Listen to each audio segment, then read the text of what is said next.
Our next speaker in this segment is Paul Hawken, who's one of the true visionaries in the fields of serious sustainability, the relationship between ecology and commerce, the relationship between commerce and society, and the role of science. His books have been tremendously influential, including The Ecology of Commerce and Natural Capitalism, which he wrote with Amory Lovins. Bill Clinton used to say that this latter book was one of his 5 favorite books, or 5 most influential books ever. I have the suspicion that Bill Clinton may have told many people that, and they never asked, well, what are the other 4? Nonetheless, it's a really impressive book.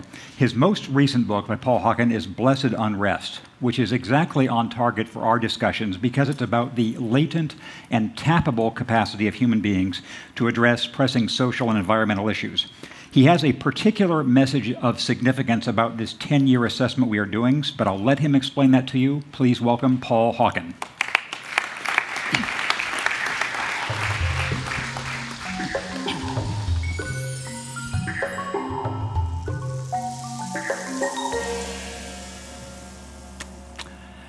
Hi.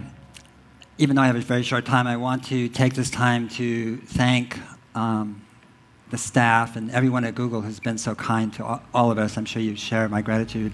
The people who are here in the room, the people who are not in the room, the founders who are backstage, the executives who are some in the room, and just the people who normally don't get acknowledged. And it's just been a great experience, and I want to say thank you to all of you if you're listening.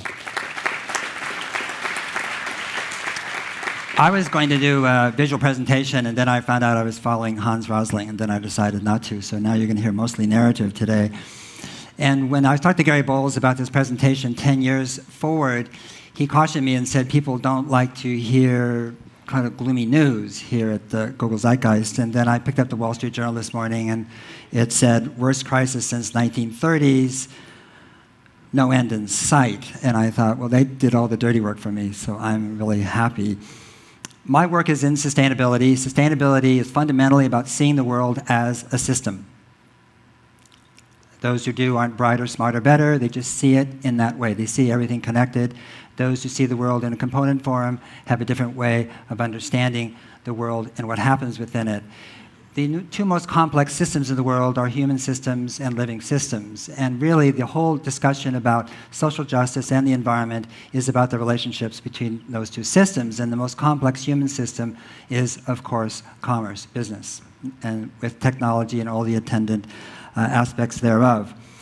As an environmentalist, my job is to receive a never-ending stream of data, of information. I do it every morning. It's almost uniformly pessimistic and bad. There are a lot of inconvenient truths in the world. The mother of them, Al Gore has very clearly enunciated, but this mother had a lot of children. And it's true with the oceans and the forests and speciation, fertility. It goes on and on and on. And in the last 2 years, I tried to get a different source of information. And what I did was go to the analysts at the investment banking houses who were in charge with commodities. What I wanted to know is who's buying what, who's selling, who's shipping, who's loading, who's unloading, where's the stuff coming from, and where is it going? And out of that, in the last 2 years, I've come up with a description of what we're seeing, which I'm calling the Red Queen Dilemma. Now, the Red Queen Dilemma comes from Alice in Wonderland, where the Red Queen advises Alice that the faster you go nowhere in Wonderland. And in this case, we're talking about the dynamics of energy. Now, so often when we think of energy, we think of either geologic energy or renewable energy. But actually, energy is everything we do. It's our bodies, it's our food, it's water, soil. Energy has many regimes, and they're all related. And there's the quick regime of food, which Michael Pollan spoke about. There's a longer regime of water catchments, of forests, of ice, and then ice melting, creating the great tributaries and rivers of this world. And then there's these very, very long cycles that are geologic, which are oil and coal and gas, uranium, nuclear, right? And we tend to focus on the latter, but in fact, they all relate to each other in ways which have not been obvious or necessarily pertinent, at least in a pricing and in a market signal way.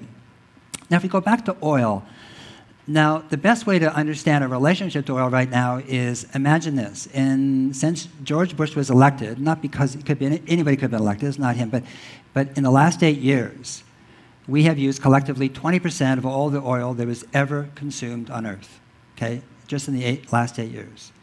We've also, coincidentally, used 20% of all the known and proven reserves of oil on Earth. So just in the last 2 administrations, we have cut a pretty big swath through the remaining hydrocarbons in the world and what we've done here to date. Now, you would think that 1,000 barrels a second would be on the TV screens and monitors and elsewhere saying, hey, you know, we may have a problem here, but it is not. Right? Now, adding to that is that in the last 30 years, there's only been 2 big strikes. The Kashagan field in Kazakhstan has 7 to 13 billion barrels, which is still not up yet. And then the Tupi field in the Santos Basin in Brazil, which is 160 miles offshore, 10,000 feet of water there underneath. That is a mile of salt through which drills have to reach the temperature of 2,000 C in order to get to the oil underneath. That'll be coming up in about 10 years. Those 2 fields, the biggest fields we have found in the last 30 years, will do what? The Kazakhstan field will supply oil for between 4.5 and 4 3/4 months, and the Brazilian field will supply us for oil with 90 days. So those are the 2 biggest strikes in the last 30 days. We have 10,000s of oil fields in the world, but only 116 produce half of all the oil, and overwhelmingly, these oils are in decline in terms of production. The North Sea is down 40 to 80%. North Slope down 70%. Cantarell, the second biggest field in the world, in Mexico and the Gulf, amazing dome of oil, is down 40% this year. Exxon, Shell, BP, Chevron, all of them. In the last 6 months, the best oil market in history, production went down. They couldn't get and drill and extract enough oil, right? So, in OECD countries like our own, what we're seeing, of course, is the reduction in the use of oil, but we're importing more oil because our production is falling faster, right, than our reduction of consumption. And then what you have in the rest of the world, in Russia, in Nigeria, in Venezuela, Iran, Iraq, Kuwait, Saudi Arabia, is that these countries, and China as well, want to be like us. They want their citizens to have freeways and strip malls and big box retailers and suburbs. And so what are they doing? They're subsidizing the price of oil. They want their people to use more and more oil. So the price of oil is, in Venezuela, 14 cents a gallon, right? 14 cents a gallon. It's 45 cents in Saudi Arabia. It's $1.36 in Iran and Iraq. I mean, basically, while we're paying $4 to $8, $9, $10 in Europe a gallon of oil, they're paying 14 cents to $1.50 of oil. So they're going to use more and more oil. At the same time, Russian production is dropping, even though Russian consumption is rising. You can figure it out. And finally, there are those people who say, yes, Paul, but what about the polar ice? What about the polar oil? What about the tar sands and the shale? You know, okay. And you throw all of them in, give people what they want, and we still peak in oil production within 24 months. And we start to level off, and we start to go down in a world where demand is increasing. Between 72 and 79, demand increased by 23%, but the price went up 16-fold. So if we think the price is going to stop China and India and the developing world from not demanding oil, I think we have another thing coming. And then we have our president, our dear president, saying we have 250 million years of coal in the ground. He meant 250 years. That's okay. His point was, don't worry, we have lots of energy in the ground, albeit carbon energy. But his story is basically a well-known hydrocarbon urban legend. It was based on a report done by Paul Everett in 1974, based on a survey by 2 geologists in 1909. It has nothing to do with reality. Coal, according to IEA, will also peak in the next 10 to 12 years. So coal is not going to be the fuel of the future either. Now notice I haven't even spoken about climate change, as if we could, if we had that energy, just combust it and double glaze the planet with the Carboniferous period. We cannot, we know that. We're acting as if we can, but simply it's not going to be there. But as Michael Pollan pointed out, we have some interesting relationships here, which is we have a fossil food system. It takes 8 barrels of oil to feed you, each one of you, per year. Okay? 8 barrels of oil. That's the American food system. That's a lot of energy. So in India, in China, in places where they have boreholes and wells and they depend on water from aquifers, you have two things. Coal has doubled in price in the last year. It's getting more expensive to drill and bring up the water. It gets geometrically more expensive as you go on arithmetically. The price of electricity is going up. As water goes up in price, food goes up in price. It takes 33,000 cubic feet of gas to do a ton of ammonium sulfate. That's going up in price, etc. So now you have a food system which is hugely dependent on a fossil fuel system. And what's happened for the last 200 years is that any neo-Malthusian who said, don't worry about the, agriculture, don't worry about the food supply, don't worry that we're clear-cutting the forests, don't worry about the fact that we don't have as much water as we used to have in our water catchments, have been right. Why? Because for 200 years, really, from coal to oil to gas, we have subsidized these quick and medium cycles of energy, food, and our forests. We cut our forests and put up a reservoir, right? And what I'm suggesting to you is, where is this subsidy going to come from? If oil goes to 150, at 150, it's 10% of world GDP. If it goes to 250, as the Russians say it will, within the next 36 months, that's what the Russians are saying, and they have a lot of it, it's 16 to 17% of world GDP. What happens then to our economy? What makes sense, Now, don't get bummed out here. I'm going to go someplace with this. I'm serious, And then finally, with metals, it's the same thing. It's a metal economy. You zinc and copper and nickel and iron. This is what really feeds the industrial economy. No matter how much we digitize, it's an industrial world, especially in the developing world. But these metals are moving from high-grade to medium-grade to low-grade mines, and those low-grade mines work like any other mine. You crush the metal, and then you basically separate it and sort it, and you heat it up, and you get what you want. Well, that's fine, except you need more energy to do it now because there's less metal in these mines. So agriculture, there's 74 million people coming every year, is opening up new lands. We need 2.2 billion hectares of new land. We don't have only 700 million. The new land we're opening up is marginal land. It needs more fertilizer, more water, more tractor work than the good farmland. China uses 85 times the amount of fertilizer as we do per GDP, 85, right? A third of all of India's electricity goes to pumping water for agriculture, right? So the Red Queen dilemma is a situation where basically constraints start to hit constraints.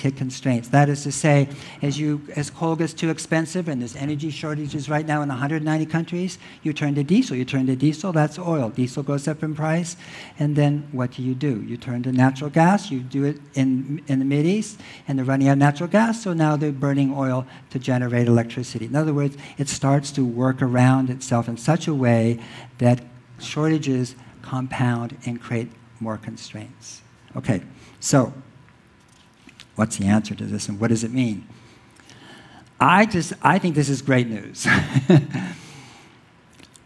And the reason is, and people say that those who talk about what's going to happen and the future are like doomers. No. Innovation rests on reality, without which it's just fantasy. It's fantasy. And you can take the data and interpret it in any way you want. Don't believe anything I'm saying. But the fact of the matter is that the wind, which has been in our face for so long in terms of renewable energy and so many technologies that are being hugely funded and financed here in Silicon Valley and other places in the world, are going to find themselves being much more needed, much more quickly than I think we ever thought possible. In other words, the wind is going to shift so powerfully to our back in terms of change, rapid and radical change, and the explosion of innovation and technology. And I mean, we're going to have to make a choice for sure between wind turbines and Barbie dolls. No question. We can't have it both ways, right? We've been spending borrowed money for a long, long time. But what happens is globalization comes home. You have a huge increase in localization and regionalization of manufacturing. OECD income will go up. The most efficient countries like Japan and Germany, but also the US and Canada, will do very well in this regime. Actually, China and India will have a very tough time. Japan has 10 times the amount of GDP per BTU of energy as does China. Japan is going to do extraordinarily well in this regime. But what I want to suggest is two things here. On one hand, we need business, but on the other hand, we need people to face what it is coming to us and coming quickly. Business, only thing I would suggest is that there is a third wave. There's another wave of so-called clean and green tech and alternative technologies that's coming down the pike from scientists and biologists and from inventors and people who I consider myself a part of the geek Orthodox Church, who are just trying to figure out how this thing works. And they're getting their inspiration from nature, which works so elegantly, so well, with small energy fluxes and small changes and self-assembly. It is so exquisite. The answer is literally outside the door. And what's happened, people understand that, and thousands of people are turning to nature to create plastics and services and processes and technologies, biological chelation, where you can separate metals and mines using basically bacterial markers. You're seeing just the idea of water farms where you can literally milk the water out of the air in any west coast of any continent in the world. It's called bionics, it's called biomimetics, it's called biomimicry. It doesn't matter what it's called. You're seeing desalinization technologies that use no energy. You're seeing thin film panels for solar cells that are self-assembled, that do not require heating to 4, 5, 6, 7, 800 degrees. You're seeing solar panels that can resist oxidative stress that will greatly reduce their price. You're seeing people really engineer the wind so that we can catch stranded wind everywhere in tiny microgenerators. You're seeing people extract all our fertilizer from secondary wastewater flows. There is an extraordinary bloom, if you will, of new technology that's coming. It is so great that Silicon Valley is sort of focused on that $6 trillion bullseye called energy and smart grids and renewable. It took us 40 years ago, we put an electric car on the moon. And it took Elon Musk and Tesla to put one on Highway 101. It took 40 years. It cannot take us 40 years to apply what we know now. And that's the good news, which is that none of us can be the same. None of our institutions can be stuck where they are. The ideas that are required and the innovation that's required is really not acceptable to the status quo. But the status quo isn't going to work for any of us, so why use it anyway? Why cling to it? This is a time of radical change. And lastly, I just want to show you a video, and it's what the non-business sector is doing. And at the Natural Capital Institute, we map, if you will, what civil society is doing, what the so-called the NGOs, the nonprofits, are doing in the world. And what they're doing is so extraordinary. They're called out. We saw with Wycliffe Jean today, and every so often we hear about them. But if we could run that video right now, I just want to give you a sense of what humanity is doing on its own, without much capital, without government aid, without subsidies. And what you see here is names of organizations, and you see a city and a country. Nothing remarkable about that. You can read them one by one as they pass by. But imagine this. In order to get an idea of how many organizations created by citizens there are in the world who are working on these issues of social justice and the environment, you would have to watch this continuously from this point on until tomorrow at the same time. And then you'd have to watch it for another day after that, and another day, and another day. And a week from now, you would still be watching the names of the organizations who are reimagining our relationship to each other and the earth itself. And after that week passed, I would come to you and say, now you have to sit another week And after that, you'd be here, and then a week after that, and then a week after that, a month will have passed. I would come back in the room and say, you only have to sit here one more month. In other words, it would take 2 months sitting here to watch the names of all the organizations in the world who are basically addressing the most salient issues of our time. This is us. We're all part of this. All of us have some eleemosynary NGO work. Some of us we do all of the time, some we just donate to, but this is us. It's not them. This is who we are, you know. And this is humanity's immune response to political corruption, you know, economic disease, and ecological degradation. You know, there is a collective wisdom that we have, you know, which is extraordinary. As Jeff Immelt said, yes, we need business to get things done. Nobody does it better. But we need each other to change the way we see and the way we think in this world. And the purpose of civil society is to pervade business and education, you know, government, you know, religion, with new ways of thinking, new ways of relating to each other, and with ways of understanding and compassion that really can allow us to meet the challenges ahead. Thank you very much.